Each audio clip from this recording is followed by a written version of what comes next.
Hello friend, स्वागत है आपका एबीआई आकाश इंस्टीट्यूट में। मैं आकाश कुमार आपका बहुत बहुत स्वागत करता हूं। कल का 2 क्वेश्चन आ गया था, पहले उसको कंटिन्यू करते हैं, उसके बाद आज का सेट चलेगा। आइए देखते हैं। क्वेश्चन था कल का 19 नंबर और 20 नंबर आ गया था किसी कारण, बस देखते हैं। यहाँ पर ये जो दिया हुआ फॉर्म में ए क्यू का फॉर्म है, यहाँ पर दिया हुआ है बी क्यू का फॉर्म, ये दिया हुआ है ए स्क्वायर, ये दिया हुआ है बी स्क्वायर, और ये है ए बी का फॉर्म में।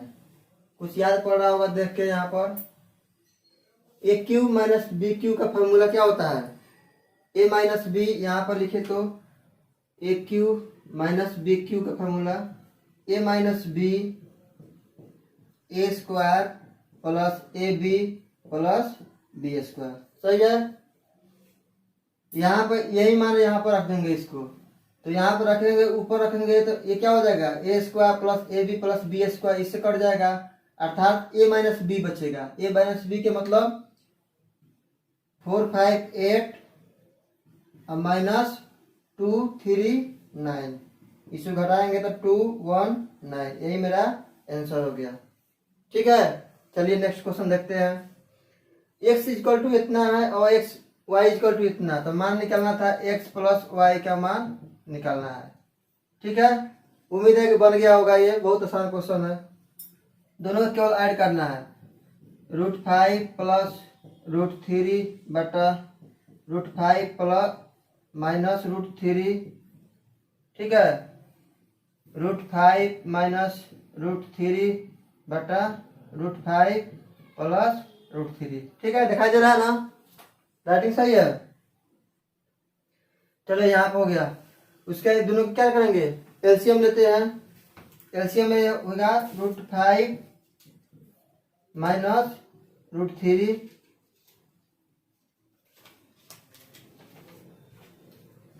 √5 माइनस √3, यह जाएगा √5 प्लस √3। ठीक है, सही है। दोनों का एलसीएम ये हो गया। यहाँ पर क्रॉस मल्टीप्लाई गुणा कराएंगे तो क्या होगा? ए plus B A plus B A plus B का होल स्क्वायर, यहाँ पर ए माइनस बी अर्थात ए माइनस बी का होल स्क्वायर। सही है। ए प्लस बी का होल स्क्वायर डायरेक्ट लिखते हैं, समझ लीजिएगा।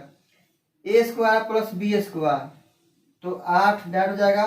5 प्लस 3 8 प्लस 2ab, तो 2√15। सही है। यहाँ पर क्या हो जाएगा? इस तरह हो जाएगा 8 ए माइनस बी, तो A square plus B square minus 2ab, तो माइनस 2 कितना 15। सही है। इससे कुछ कटेगा, ऊपर क्या आ जाएगा 16, नीचे क्या आ जाएगा A plus B A minus B A plus B, A square minus B square, 5 minus 3 अर्थात 16 बटा कितना 2 अर्थात 8 हमारा क्या होगा? इस क्वेश्चन का आंसर होगा। चलिए नेक्स्ट क्वेश्चन देखते हैं। पढ़िए 2 नंबर, यहाँ पर 1 नंबर, यहाँ पर 2 नंबर। पढ़िए क्वेश्चन, लाइन कटा हुआ है, उम्मीद है कि दिखाई दे रहा होगा। ठीक है, कंटिन्यू करते हैं इसको।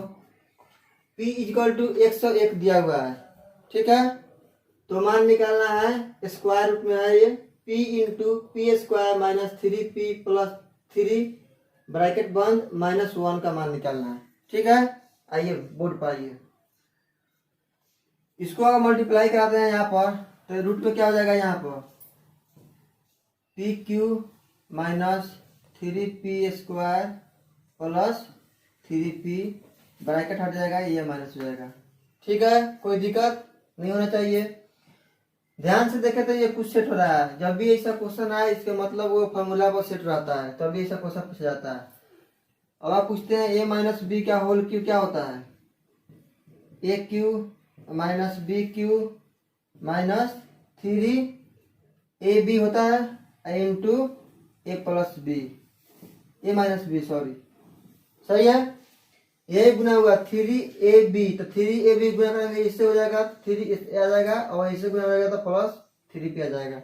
ठीक है, इसका मतलब क्या होता है? a माइनस बी का होल क्यूब का सेट है ये। ठीक है, आइए इसको लिख सकते हैं p-1 का क्यूब। कोई दिक्कत यहाँ पर नहीं होना चाहिए। क्यू से क्यू कट गया ये root. p-1 equal to P का मान कितना दिया हुआ 101 माइनस 1 इक्वल टू 100 क्या हो जाएगा मेरा आंसर हो गया। क्लियर है? उम्मीद है कि अच्छा समझ में आया होगा। बहुत आसान क्वेश्चन है। आइए देखते हैं अगला क्वेश्चन पर। 2p प्लस यहाँ पर 2p plus 1/p equal to 4 दिया हुआ है। पी क्यू प्लस 1/8pq का मान निकालना है। सही है? देखिए यहाँ पर क्यूब निकलना है तो यहाँ पर हमको यूनिट डिजिट 1 चाहिए, लेकिन क्वेश्चन में क्या दिया हुआ है 2, तो इसको हटाएंगे। इसके मतलब क्या, या तो आप 2 से भाग कर दीजिए इसमें, और नहीं तो 1/2 से इसमें गुना कीजिए। ठीक है? अब 1/2 से गुना करते हैं या 2 से भाग करते हैं तो कितना आ जाएगा p plus 1/2p equal to, जब इधर 2 से भाग किया तो इधर भी 2 से भाग करना पड़ेगा। सही है? यहाँ तक कोई दिक्कत नहीं होना चाहिए। अब ये देखिए, अब इसको क्यूब करेंगे तो ये फॉर्म में आ गया, तब तो इसको क्यूब करेंगे, ये क्या हो जाएगा P Q plus 1/8p Q.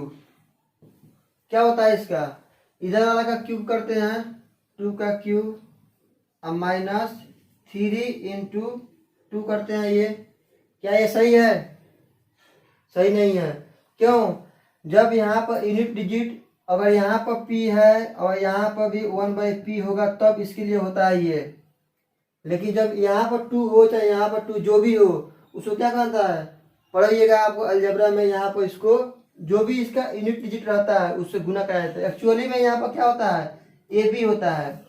आप क्यूब निकालिएगा A cube plus B cube plus minus 3ab होता है, प्लस 3ab उधर होता है, लेकिन उधर जाता है क्या होता है माइनस 3ab। यहाँ एक्चुअली ए बी रहता है, p और 1/p रहता है, इसीलिए डायरेक्ट यह लिखा जाता है कि p और 1/p कट जाता है। लेकिन यहाँ पर ए बी होगा, इसीलिए b का मान कौन फॉर्म कर रहा है 1/2। ये 1/2 है, 2 से 2 कटे 8 माइनस 3 अर्थात 5 हमारा क्या हो जाएगा, इस क्वेश्चन का आंसर हो गया। क्लियर है? बहुत अच्छा है, समझ में आ गया होगा। चलिए अगले क्वेश्चन की ओर बढ़ते हैं। पढ़िए क्वेश्चन, पढ़िए, बनाइए। और किसी वस्तु की कीमत 25% घट जाती है, लेकिन प्रतिदिन उसकी बिक्री क्या होता है 30% बढ़ जाती है, तो प्रतिदिन की आय में क्या होगा।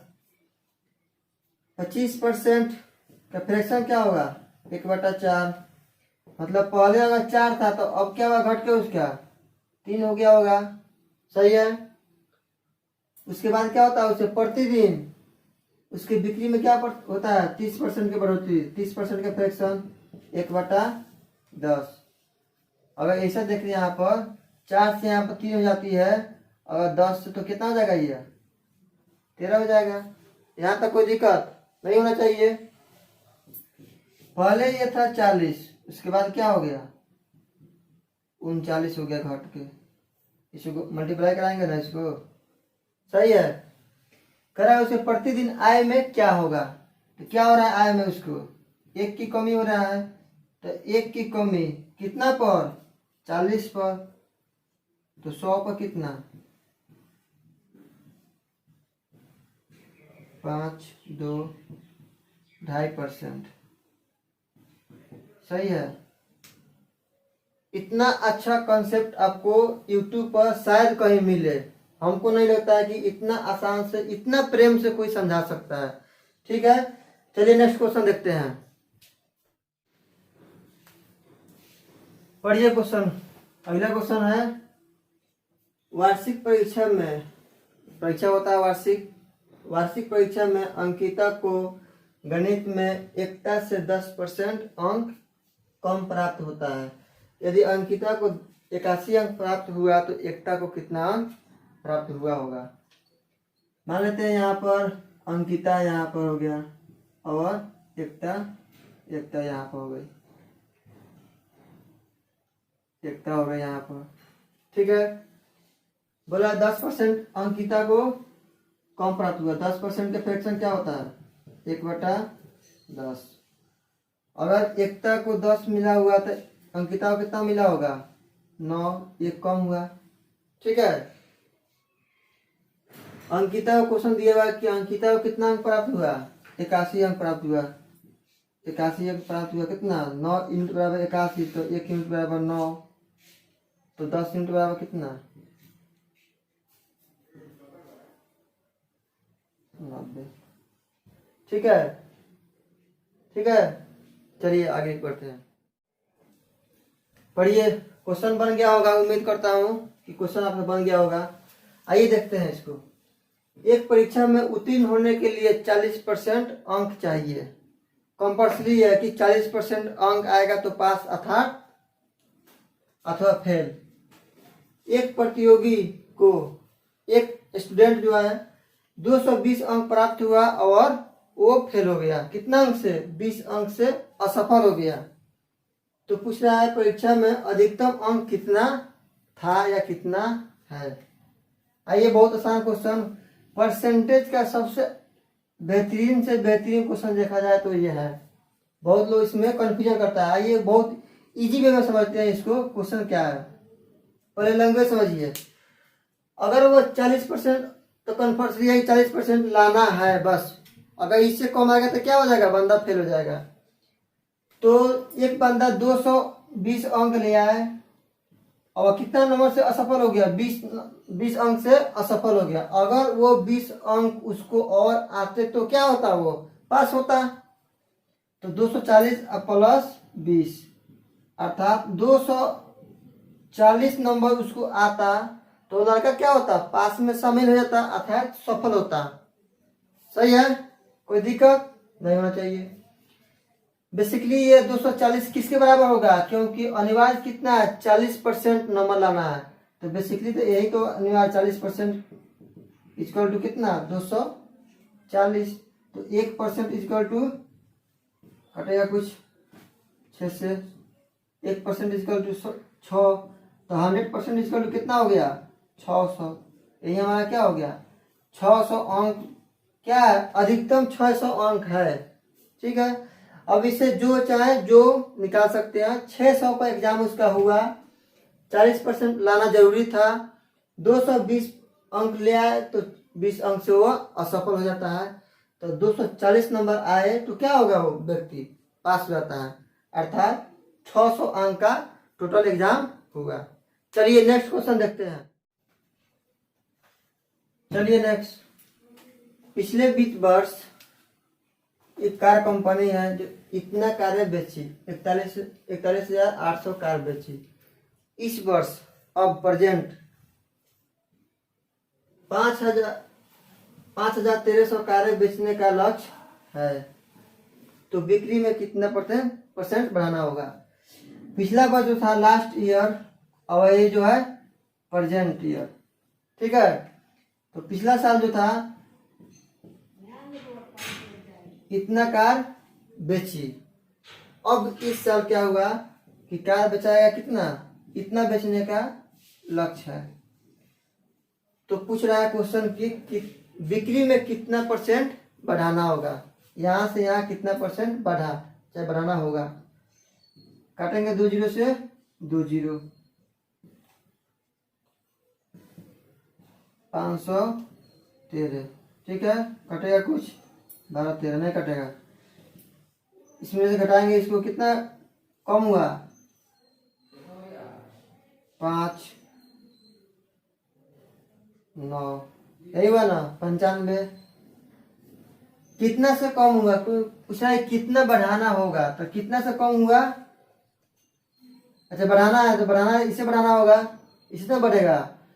तो 418, तो 100 पर कितना। सही है,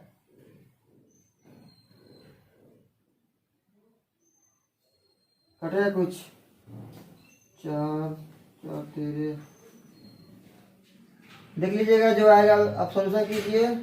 50 से ये कट जाएगा 50 और ये कटेगा 209। सही है, 19 से कटेगा ये, 19 से कम 19, 19 से कम 19, 19 पीछे 95। सही है, 250/11 अर्थात कितना आएगा फ्रैक्शन में? 11 दूना 22, 3, 11 दूना 22, 8, 11। इतना परसेंट क्या होगा? क्या होगा इतना परसेंट? उसके बिक्री में बढ़ाना होगा तो वो इतना कार बेच पाएगा। ठीक है, चलिए नेक्स्ट क्वेश्चन। आइए देखते हैं इसको।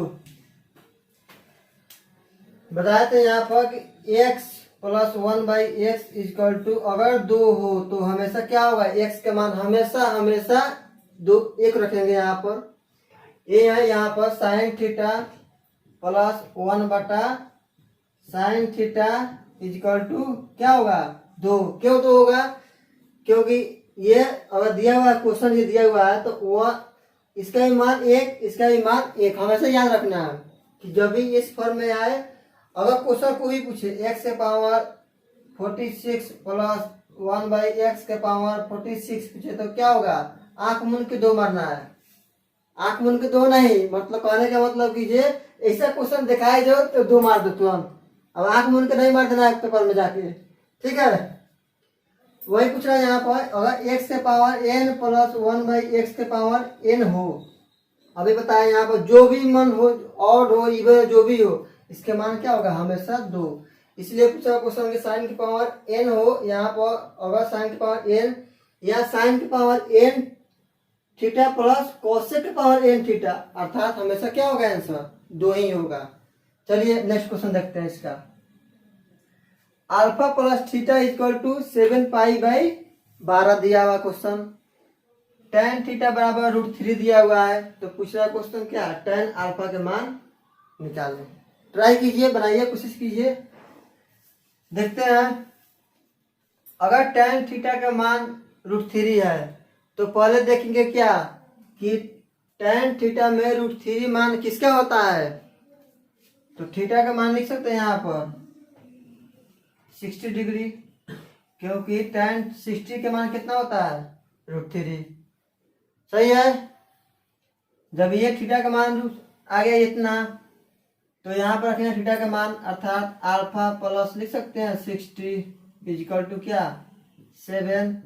आप पाई के मान जानते होइएगा क्या होता है त्रिकोणमिति में? डिग्री फॉर्म में क्या होता है? 180/12। कोई दिक्कत? ये कट जाएगा 12 15 180। सही है। अल्फा इक्वल टू क्या हो जाएगा?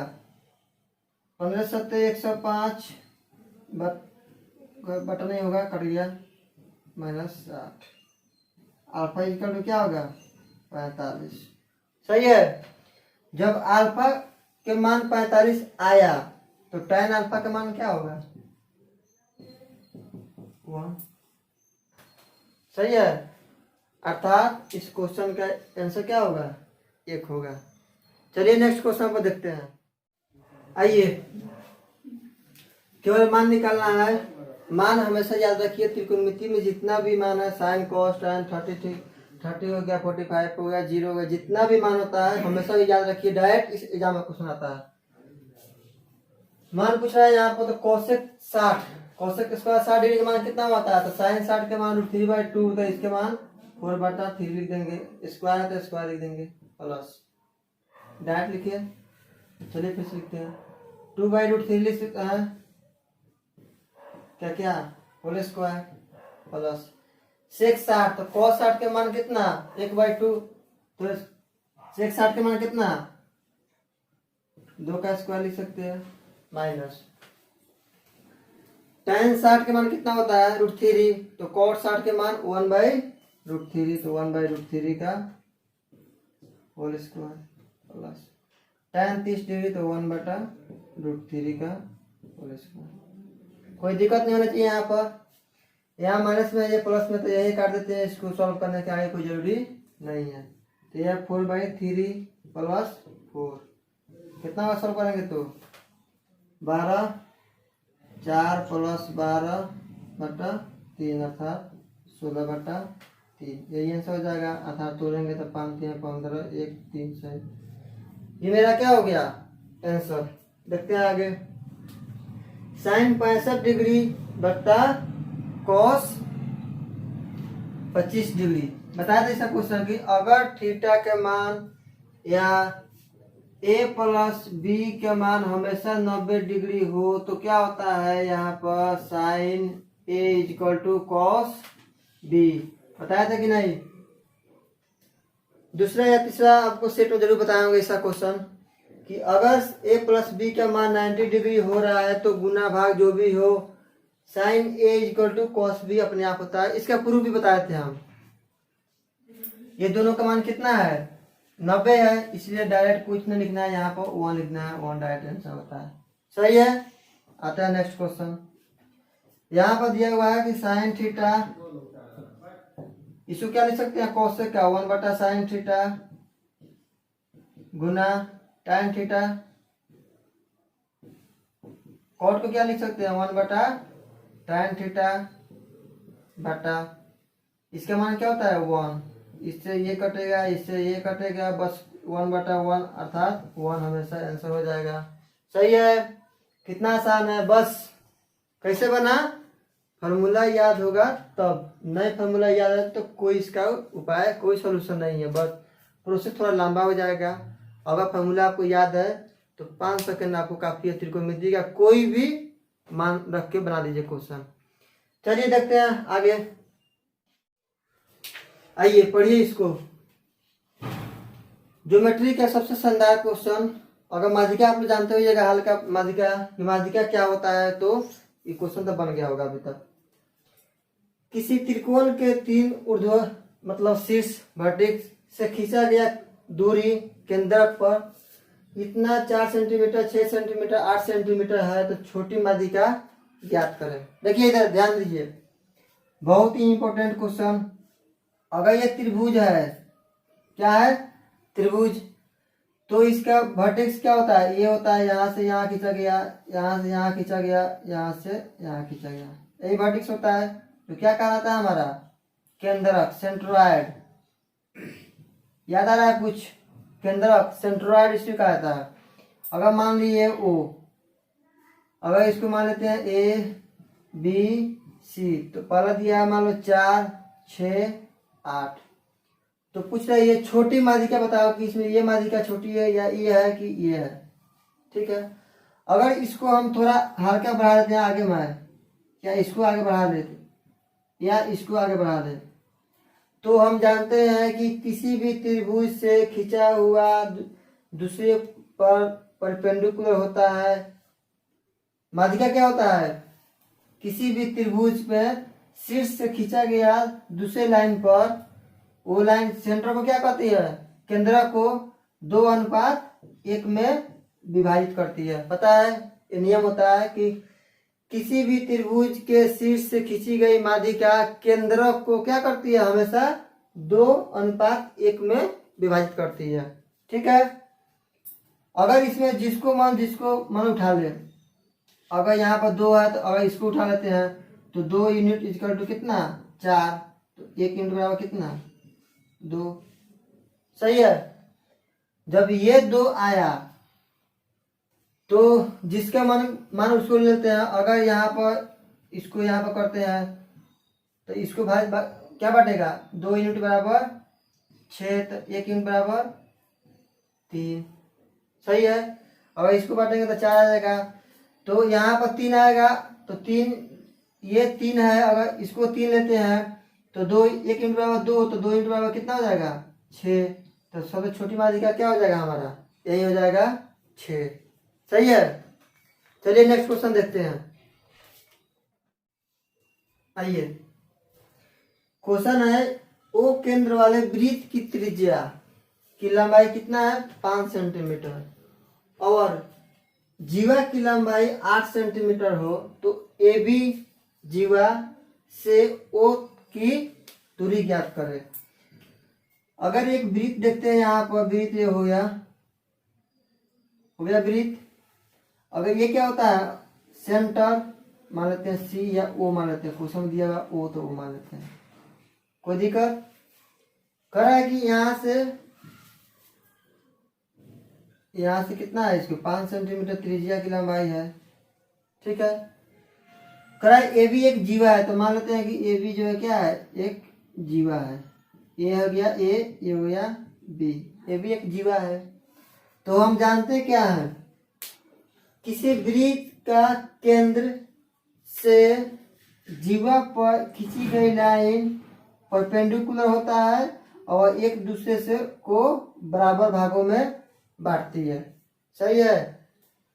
फिर से एक बार दोहराता हूं, किसी वृत्त का केंद्र से जीवा पर खींची गई लाइन परपेंडिकुलर होता है अर्थात 90 डिग्री होता है, बनाता है, और जीवा को दो बराबर भागों में बांटती है। सही है। जब ये 5 है और ये पूरा 8 दिया हुआ क्वेश्चन में, तो ये 4 हो जाएगा, ये भी 4 हो जाएगा। सही है। जब ये 5 है तो ये 4 है, तो ये कितना हो जाएगा, 3।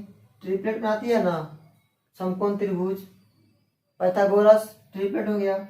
यही पूछा हुआ कि ए बी से ओ की दूरी क्या है, तो अब ए बी यही ना है, ए बी से ओ की दूरी क्या है, 3 सेंटीमीटर। क्या होगा मेरा आंसर होगा। सही है। बहुत ही अच्छा क्वेश्चन, उम्मीद है कि बहुत अच्छा से समझ में आ गया होगा। चलिए नेक्स्ट क्वेश्चन की ओर बढ़ते हैं। आइए, क्वेश्चन है, ओ एक वृत्त का केंद्र है और ए बी उसको बी पर स्पर्श कर रही है, स्पर्श रेखा है।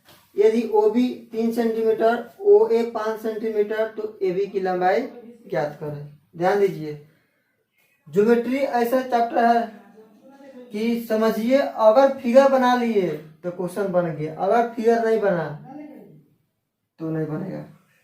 ये मान लीजिए वृत्त है, क्या है, वृत्त हो गया। ओ क्या है, केंद्र मान लीजिए। जिस तरह क्वेश्चन का है उस तरह बनाइए, फिगर अपने आप हो जाएगा। कराए और ए बी उसको बी पर स्पर्श कर रही है। कोई यहाँ पर मान लीजिए पॉइंट बी होगा, जो क्या है, स्पर्श कर रही है इसको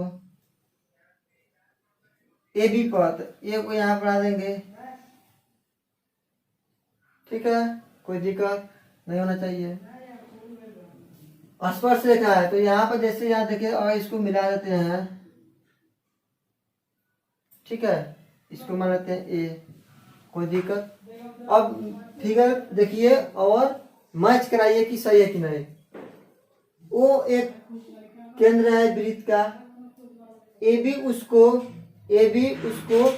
स्पर्श कर रही है, टेंजेंट है, टच कर रही है, इसको कर रही एक रेखा है। सही है। यदि O B 3 centimetre, O B 3 centimetre, ठीक है, ओ ए 5 सेंटीमीटर, ओ ए ना 5 सेंटीमीटर, तो ए बी की लंबाई ज्ञात करें। हो जाएगा, बन जाएगा। बताइए आंसर क्या होगा जल्दी। जब ये 5 है, ये 3 है, तो ये क्या होगा, 4। अभी बताया क्या बनाता है, तीनों मिलाकर ट्रिपलेट, तो इसका आंसर क्या हो जाएगा, ए बी की लंबाई 4 आंसर हो जाएगा। सही है। देखिए कितना आसान क्वेश्चन, लैंग्वेज समझिए, क्वेश्चन बनाइए। चलिए देखते हैं अगला क्वेश्चन पर आगे बढ़ते हैं। आइए, एडी एक त्रिभुज एबीसी की माध्यिका है। यदि ओ केंद्रक हो और ए ओ बराबर 10 सेंटीमीटर हो, तो ओडी की लंबाई ज्ञात करें।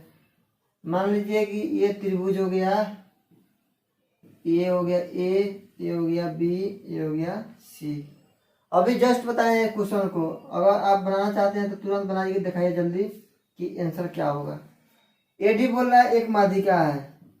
अभी बताए कि अगर कोई त्रिभुज का शीर्ष से खींची गई दूसरी पर लाइन क्या माध्यिका हुआ, तो माध्यिका क्या करती है, केंद्र को 2:1 में क्या करती है, डिवाइड करती है। जानते हैं हम लोग, तो केंद्र को 2:1 में डिवाइड करती है। तो क्या हो सकता है यहाँ पर, अगर इसको ओ लिए तो ए ओ बराबर 10 सेंटीमीटर, यहाँ पर क्या है 2, तो 2 यूनिट इजिकल टू 10, तो 1 यूनिट बराबर क्या हो जाएगा 5, तो ये क्या हो जाएगा 5। ये हमारा क्या होगा आंसर। ओडी पूछ रहा है, ओडी 5। अगर पूछता है कि जे एडी की लंबाई ज्ञात करे, तो क्या होता है हमारा 10 + 5 अर्थात 15 आंसर होता है। ठीक है कितना इजी। चलिए आगे की ओर बढ़ते हैं। आइए, किसी गांव की नहर 24 ग्राम मासियो द्वारा 12 दिन में साफ किया जाता है। तो बताइए कि उस नहर को 36 ग्रामवासियों कितने दिन में साफ कर देंगे। MDH वही फॉर्मूला आएगा। 24 ग्रामवासियों साफ कर रहा है कितने दिन में, 12 दिन में।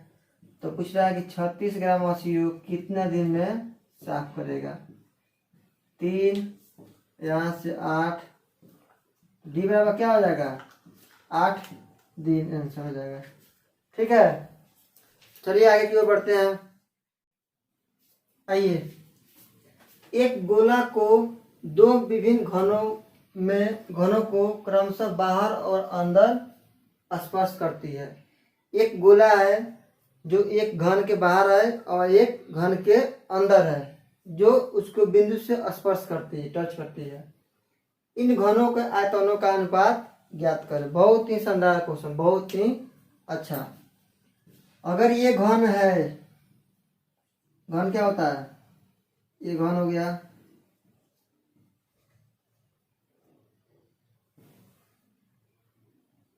यही घन होता है। एक और घन ले लिए यहाँ पर, ये घन हो गया।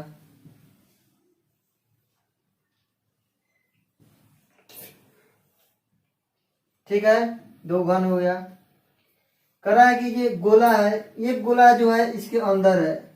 ये मान लीजिए कि सभी से टच करते हुए, मान लीजिए गोला अंदर सभी से टच किया। एक गोला क्या है, इसके बाहर है। मान लीजिए ये बिंदु से टच करते हुए एक गोला है, ये टच करेगा। एक गोला जो है इसके अंदर है और एक गोला है जो बाहर है। तो हम तो जानते हैं इसका क्या होता है, साइड अगर मान लेते हैं इसका ए, तो इसका साइड तो ए हो जाएगा। तो इसका फॉर्मूला क्या होता है, LQ मतलब AQ। सही है। अब यहाँ पर है, यहाँ पर कुछ लोचा है। क्या है लोचा, अगर गोला आप बाहर बनाए घन का, तो सबसे लंबी लाइन आप देखते हैं क्या होता है, सबसे लंबी लाइन ये होता है, जो आप जानते होइएगा। सबसे लंबी लाइन हुआ तो क्या होता है, घन का क्या होता है, विकर्ण होता है, कहा जाता है ना विकर्ण। तो ये घन का विकर्ण क्या होगा, गोले के डायमीटर के बराबर होगा। सही है। तब ये घन का विकर्ण क्या होता है, √3a। अरे गोला घन का विकर्ण क्या होता है, √3a होता है ना। सही है। जब ये √3a होता है तो इसका साइड भी यही माना जाएगा इसको।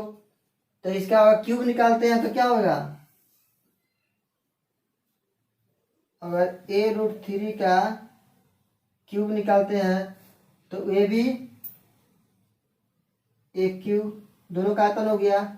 ये स्मॉल घन हुआ, ये हो गया क्या, लार्जेस्ट कहिए या बड़ा घन कहिए। ये अंदर हो गया, यह बाहर हो गया गोला इसका। सही है।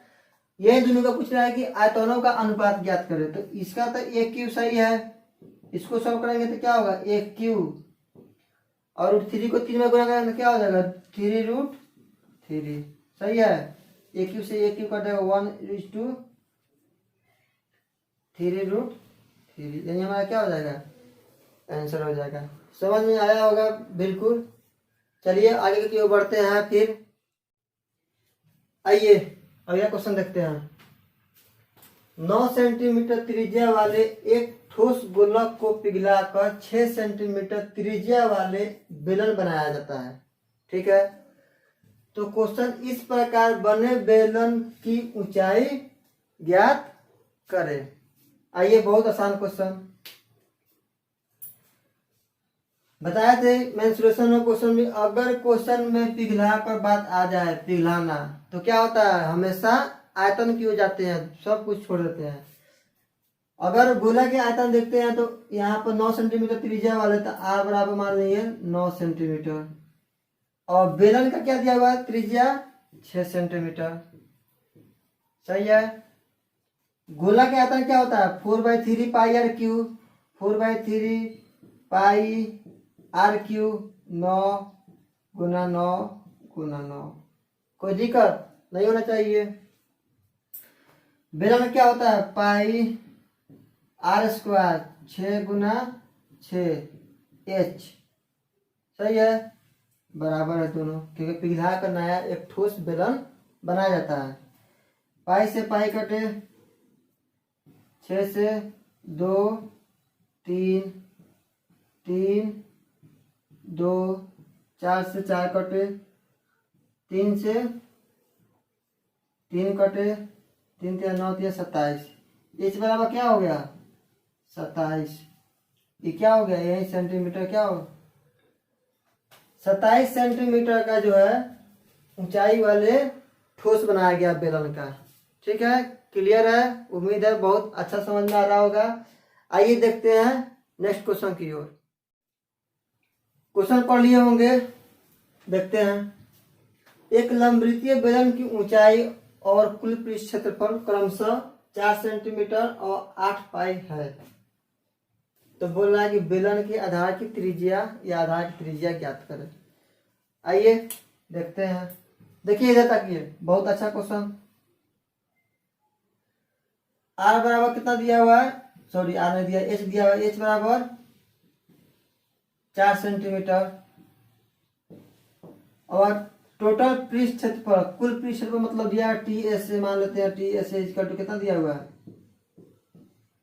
टोटल सरफेस एरिया 8 पाई, कुल पृष्ठ क्षेत्रफल 8 पाई दिया हुआ है। ठीक है, तो कुल पृष्ठ क्षेत्रफल क्या होता है बेलन का, अगर कुल पृष्ठ क्षेत्रफल बात करें तो बेलन क्या होता है 2 pi R into R plus H होता है, यही होता है ना। बहुत आसान है, खाली पुट करना है, मान केवल पुट करना है, आंसर लाना है। 2 पाई आर, आर नहीं पता है तो आर के आर हम देते हैं, एच आर प्लस एच कितना है हमारा 4 इक्वल टू कितना 8 पाई। सही है, पाई से पाई कटे, 2 से ये कटे 4, आर से गुना कराते हैं तो आर स्क्वायर प्लस 4 आर बराबर 4, R square plus 4 R minus 4 equal to 0। ये क्या बन गया द्विघात समीकरण। इसको सॉल्व करेंगे, जो मान आएगा जो मेरा क्या होगा आंसर आएगा। देखिए इसको सॉल्व क्या तरीका, 2 तरीका होता है। यह तो डायरेक्ट से सॉल्व कीजिए, आर का मान निकालिए, लेकिन ये है डायरेक्ट सॉल्व नहीं हो सकता है। आइए इस तरह देखते हैं इसको। क्या होता है क्वाड्रेटिक इक्वेशन में minus B plus minus root under B square minus 4 A C by 2 A होता है। यही होता है ना द्विघात समीकरण में।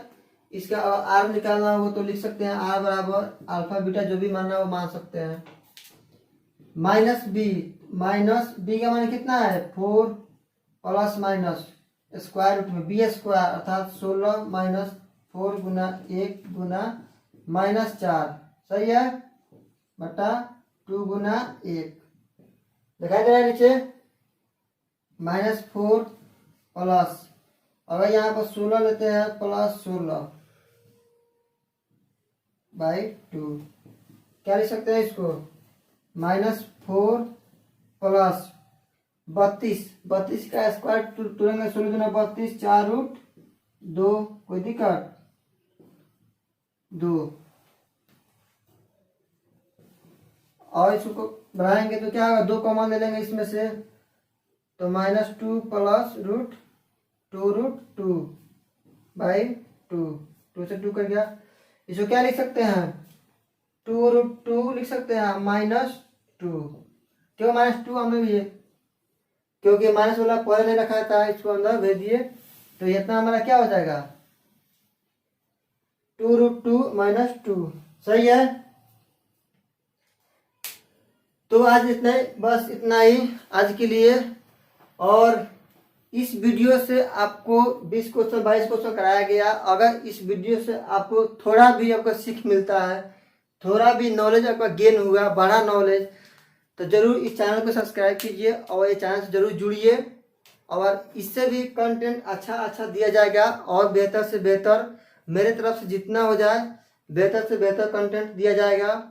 और एक और बात, बीमारी बहुत तेज़ी से बढ़ रही है, अपने को स्वयं रक्षा कीजिए और पढ़ाई को कंटिन्यू वे में जारी रखिए। क्योंकि अगर एग्जाम आपको निकालना है तो डेली पढ़ना पड़ेगा। एक रूटीन आपका फिक्स होना चाहिए कि इतना देर पढ़ेंगे और पढ़िए, जरूर आपको सक्सेस मिलेगा। सक्सेस के लिए होता है कि आप मेहनत कीजिए, बाकी छोड़िए क्या होता है। लेकिन अगर आप दिल में रखे हुए हैं कि हमको सरकारी नौकरी चाहिए, बस एक पोस्ट चाहिए, तो आपको एक पोस्ट जरूर हासिल होगी। ठीक है, तो आज के लिए इतना ही। ओके।